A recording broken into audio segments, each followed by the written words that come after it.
নমস্কার বন্ধুরা, আজকে আমার দুপুরের মেনু কি করেছি আপনাদেরকে আমি দেখাবো। প্রথমে আমি সাদা ভাত দিলাম,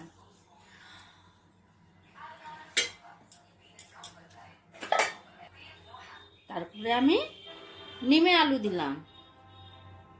নিম দিয়ে আলু দিয়ে করেছি, মানে নিম পাতা আর গেঁদাল পাতা, মুসুরের ডাল দিয়ে বড়া, মাছ ভাজা,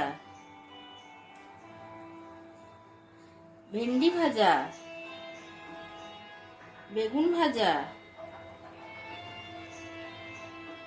সজনে ডাঁটা ভাজা, পটল ভাজা,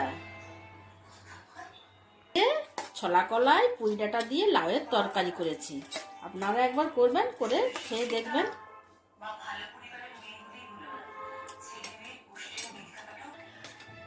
কুর্থির ডাল, কুর্থির ডাল আর আমের চাটনি। টাটা। খাবার পরিবেশনটা কিরকম লাগলো বলবেন আপনারা।